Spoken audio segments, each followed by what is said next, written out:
Because the debate around smacking children has been reignited today after a major academic review found the practice is harmful and actually makes behaviour worse.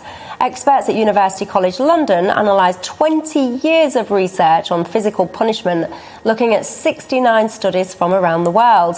Their review found children who'd been subjected to physical punishment had increased behavioural problems such as aggression.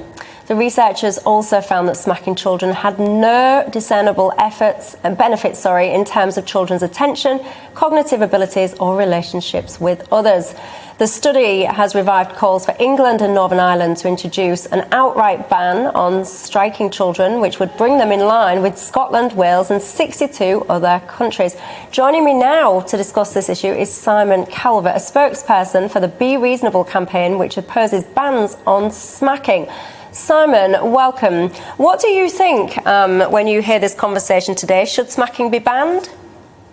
Well, one of the things I think is that we have the same conversation every 6 months when basically the same group of activist academics produces a paper which, garners headlines around the world that basically says the same thing. Look, these people are entitled to their view that they don't like smacking and they think it should be banned. But there are other academics who take a different view.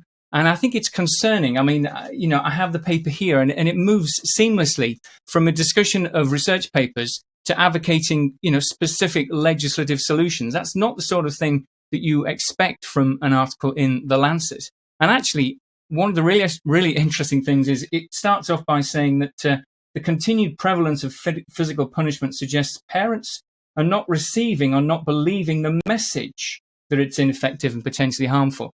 Well, they're not, and that's because they know it's not true from their own experience, and that matters. People who were raised in loving families by loving parents who taught them right from wrong and encouraged them and occasionally used a tap on the back of the hand or a slap on the back of the legs when they were toddlers, they know their parents didn't harm them. And many of those people, if you ask them, would say that they think it did contribute to them, growing to be productive members of society. And equally, parents who use smacking today also, they know that it can work. So we have to leave it to them. But what these academics are saying is that they want to make criminals out of those parents. And that's a terrible idea.